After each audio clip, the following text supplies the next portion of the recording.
오늘은 봄이기도 해서요.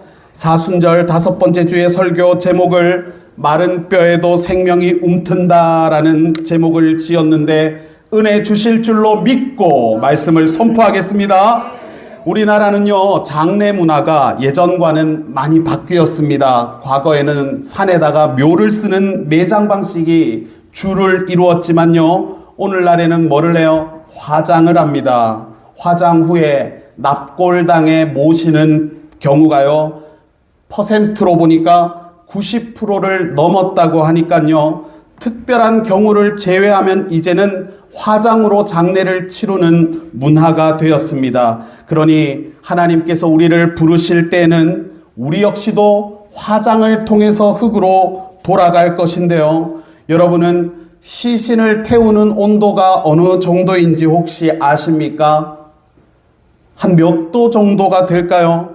시신을 태워야 될 정도면 우리가 알고 있는 높은 온도인 100도, 200도로 될까 싶은데요. 제가 검색을 해보니까 화장장에서는요, 약 1000도의 뜨거운 불로 태우고 있습니다. 그래서 화장을 하고 나면 뜨거운 불에 신체나 장기는 다 제거되어지고 뼈만 남게 되는 것이죠. 화장하고 남은 뼈를 마른 뼈라고 할 수 있습니다. 왜냐하면 1000도나 되는 고온에서 태웠기 때문에 수분이 하나도 남지 않아서 바짝 마른 상태이기 때문입니다. 화장 후에 나온 뼈가 고온으로 인해서 수분이 증발된 상태이기 때문에 마른 뼈가 상징하는 것을 말하자면 완전한 죽음입니다. 살아있을 때 가졌던 생명의 흔적을 찾을 수가 없기 때문에 마른 뼈입니다. 영화 같은 것을 보면 우리가 해골 같은 뼈를 소품으로 사용할 때도 그것이 상징하는 것은 죽음이죠.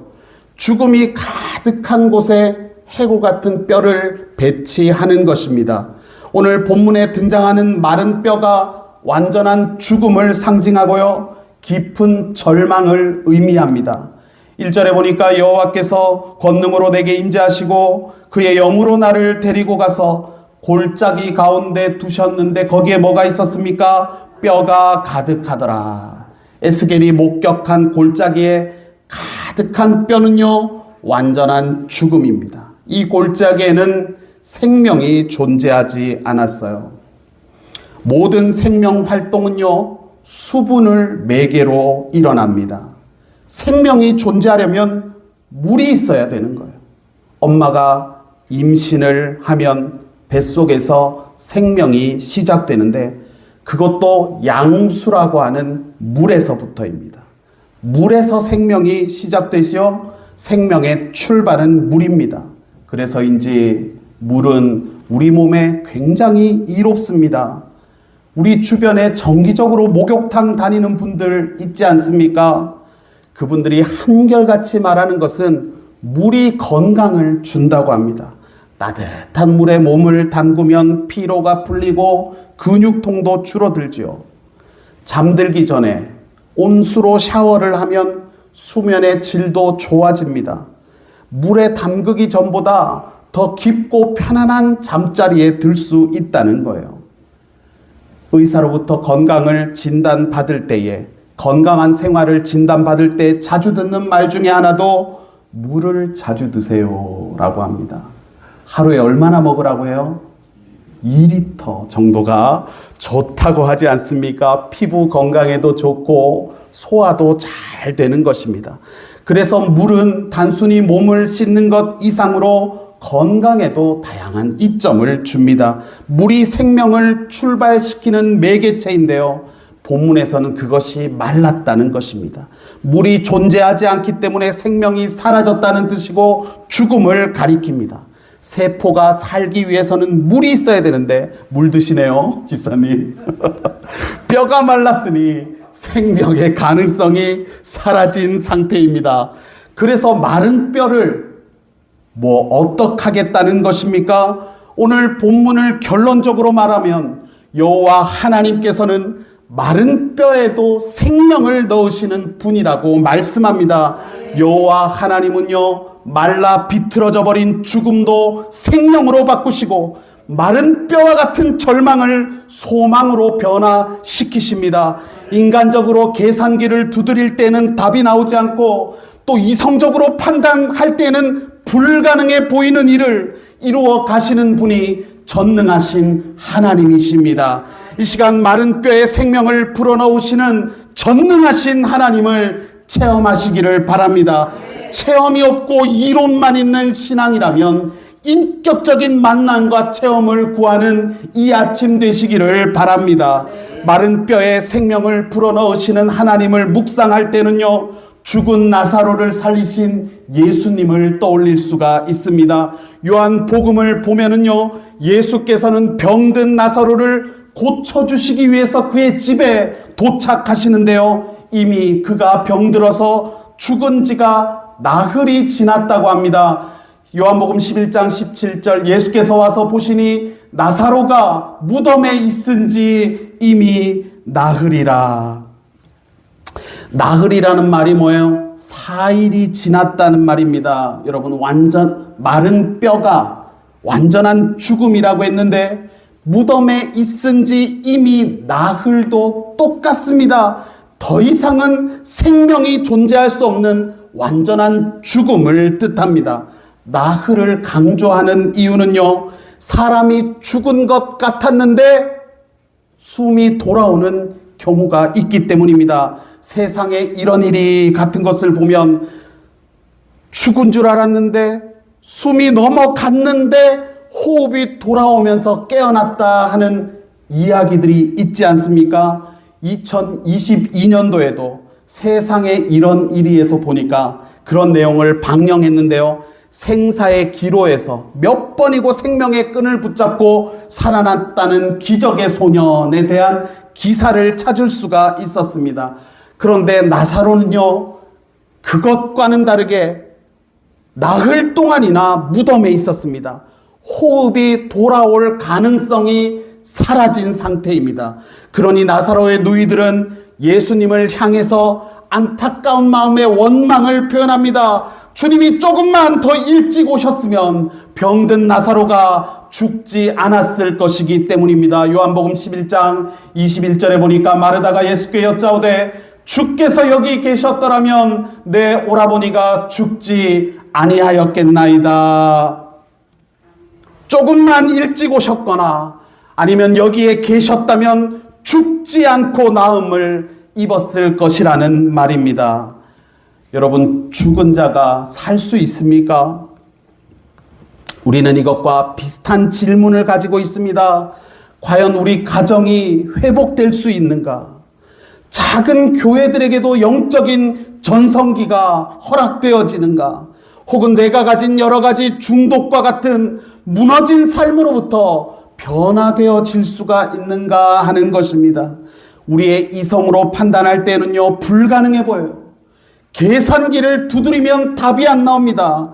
그런데 마른 뼈에도 생명을 주시며 살리시는 여호와 하나님은 불가능을 승리로 열어가시는 전능하신 하나님이신 줄을 믿습니다. 그래서 요한복음 11장 43절에서는 완전한 죽음에 이른 나사로를 향해서 이렇게 말씀하십니다. 같이 읽겠습니다. 이 말씀을 하시고 큰 소리로 나사로야 나오너라 부르시니 죽은 자가 수족을 배로 놓인 채로 나오는데 그 얼굴은 수건에 쌓였더라. 예수께서 이르시되 풀어놓아 다니게 하라 하시니라. 아멘. 우리 주님께서는 무덤에 있은지 나으리라고 하는 완전한 죽음에서 생명으로 나오라 부르시는 분이심을 우리 수송교회가 고백하시기를 바랍니다. 한번 함께 읽어보실까요? 보라, 내가 새 일을 행하리니 이제 나타낼 것이라. 너희가 그것을 알지 못하느냐? 반드시 내가 광야에 길을, 사막에 강을 내리니. 아멘. 하나님은 우리 가운데에서 새 일을 행하십니다.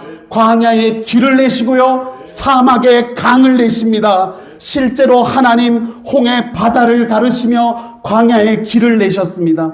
또 낮에는 구름 기둥과 밤에는 불 기둥으로 인도하시며 광야에 길을 내시는데요, 그렇기 때문에 무너진 우리 삶에도 새 일을 행하시고 말씀처럼 나타내 보여주실 것입니다.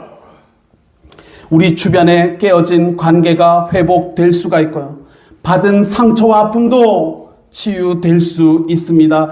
전능하신 하나님 광야의 길을 만드셔서 수성교회를 사용하실 뿐만 아니라 이 교회의 영적인 전성기를 열어가시는 줄을 믿으시기를 바랍니다. 그럴 때 우리에게 필요한 것은 믿음이에요.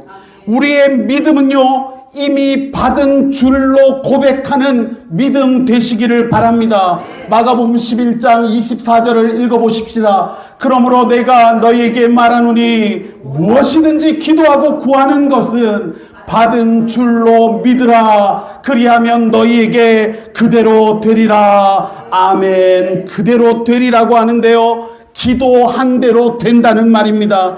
그런데 그 근거를 뭐라고 말씀합니까? 기도하면서 불안해할 것이 아니고요, 기도를 마치고 막연하게 기다리는 것도 안 됩니다. 주님께서 기대하시는 믿음은 이미 받은 줄로 믿는 것입니다. 그러면 그대로 될 것이라고 말씀하는 것입니다. 이 믿음이 되시기를 바랍니다.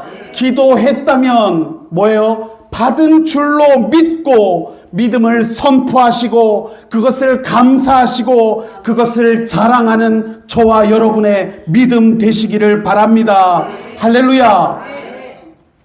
여호와 하나님은요, 생사화복을 주관하신다. 생명과 사망과 저주와 복의 주인이시다라고 합니다. 그러면 마른 뼈에 생명이 임하고 죽은 나사로를 살릴 수 있다면 하나님은 생명의 주관자가 되신다라는 것을 알 수가 있어요. 신명기 32장 39절 읽어봅시다. 이제는 나 곧 내가 그인 줄 알라. 나 외에는 신이 없도다. 나는 죽이기도 하며 살리기도 하며 상하게도 하며 낫게도 하나니 내 손에서 능히 빼앗을 자가 없도다. 아멘. 하나님이 죽이기도 하시고 살리기도 하신다는 말은 생명과 사망의 주인이라는 뜻입니다. 내가 오래 살고 싶다고 더 살 수 있는 것이 아니고요, 내가 빨리 가고 싶다고 해서 갈 수 있는 것도 아닙니다. 생명을 주관하는 주체는 나에게 있는 것이 아니라 하나님 손에 달린 것이기 때문입니다. 때문에 하나님은 얼마든지 마른 뼈에도 생명을 주시고 죽은 지 나흘이 지난 나사로도 살리실 수가 있었습니다. 그러니 저와 여러분의 삶이 주님 앞에 올인할 수 있기를 축복합니다. 기왕에 믿는 것 어설프게 믿지 말고 교회 마당 뜰만 밟지 말고 제대로 믿기를 구하셔야 됩니다. 주변을 보면 신앙의 형식과 모양과 습관만 가진 경우들이 적지 않습니다. 그런 모습들을 주님은 안타까워하시고요, 그러지 말라고 하시는 거예요. 이사야 1장 12절 너희가 내 앞에 보이러 오니 너희가 내 앞에 나오지만 이것을 누가 너희에게 요구하였느냐? 내 마당만 밟을 뿐이니라. 마당만 밟는다는 것은 뭐예요? 겉돈다는 뜻이죠. 어설프게 믿는다는 것입니다. 형식과 습관과 모양만 남은 것이 마당만 밟는 신앙입니다. 그러지 말라는 것입니다. 만약에 우리 자녀들이 학업이나 혹은 인간관계에서도 겉돌기만 한다면 문제 아니겠습니까? 주님이 우리 자녀들에게 주시는 마음은 학생의 신분으로 배움에 대해서 책임감을 가지기를 말씀하시는데도 학업에는 관심이 없고 그냥 겉으로 겉돌고 그러면 부모의 근심이 되는 것이죠. 또한 자신의 미래를 열어가는 것에도 여러 가지로 제한적일 수밖에 없습니다. 우리 신앙도 마찬가지입니다. 믿음의 대상을 분명히 못하고 믿음의 삶을 살아내지 못하고 있지는 않습니까? 믿는 것도 아니고 안 믿는 것도 아니고 예배는 드리는데 믿음의 삶은 보이지 않고 이렇게 어중간하다면 마당뜰만 밟는 것입니다. 그러면 주님이 뭐라고 말씀하시겠습니까? 우스갯소리로 표현하면요, 믿는 것도 아니고 안 믿는 것도 아닌 자들을 볼 때에 요거를 살리지도 못하겠고 죽이지도 못하겠고, 요놈을 보니까 복을 주지도 못하겠고 안 주지도 못하겠고 참 애매하다 하지 않으시겠습니까? 마당만 밟지 말라는 것입니다. 그러니 주님을 향한 내 신앙이 선명해질 수 있기를 구해야 되는 것입니다. 막연한 믿음도 안 되는 것입니다. 근거 없는 믿음도 마당뜰만 밟는 것입니다. 요즘은 세상 사람들이 뭔가 인문학적으로 배우다 보니까 하나같이 입으로는 잘 될 것이라고 합니다. 긍정의 힘을 믿는 것이죠. 이것은요, 막연한 기대감이고 근거 없는 믿음입니다. 예수 그리스도 그리고 여호와 하나님이 생사화복을 주관하는 분이시라는 근거가 분명한 신앙을 우리가 고백해야 된다는 것입니다. 그래서 오늘 본문 6절 위에도 보니까 너희 위에 힘줄을 두고 살을 입히고 가죽으로 덮고 너희 속에 생기를 넣으리니 너희가 살아나리라. 또 내가 여호와인 줄을, 이 사건들을 통해서 이렇게 살리시는 분, 생명을 주시는 분이 여호와인 줄을 분명히 그 근거를 알 것을 요청하는 것입니다. 이 말씀처럼 마른 뼈에 힘줄과 살과 가죽으로 덮으시는 분은 여호와 하나님이시다. 이것이 저와 여러분의 믿음이 되어야 할 줄로 믿습니다. 우리 삶에는요, 주님이 없으면 아무것도 없는 것입니다. 생명이 주로부터 나오는 거예요. 마른 뼈에 살을 입히시는 분은 주님이십니다. 이웃교회 간증하시는 성도님 이야기를 제가 들은 적이 있습니다. 이분이 신앙생활을 하시는데 교회에 너무나 꼴보기 싫은 지체가 있었다는 거예요. 그래서 그분만 만나면 왜 이렇게 짜증이 나는지 싫은 티를 팍팍 내면서도 또 마음 한켠에는 죄책감을 가진 분이 있었어요. 그러면 안 되는 줄 아는데도 막상 얼굴을 마주하면 미움이 또 자리를 잡는 것입니다. 이분이 어느 날 자다가 꿈을 꿨는데 예수님이 나타나셔서 손을 보여주시는데요.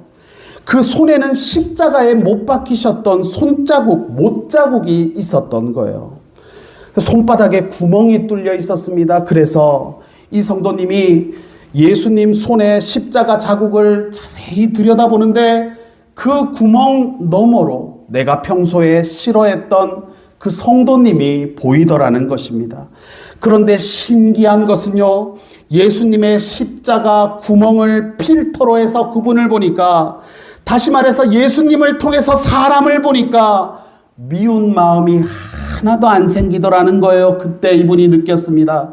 내가 사람을 사랑하려고 하는, 그 사람을 용납할 수 있는 이 사소한 것조차도 내 힘으로 되는 것이 아니구나. 주님이 없으면 나는 아무것도 아니구나. 예수 그리스도라고 하는 필터를 통해서만 이웃을 사랑할 수 있다는 사실을 알고는 매사에 주님을 내세울 것을 다짐하고 변화되었다고 합니다.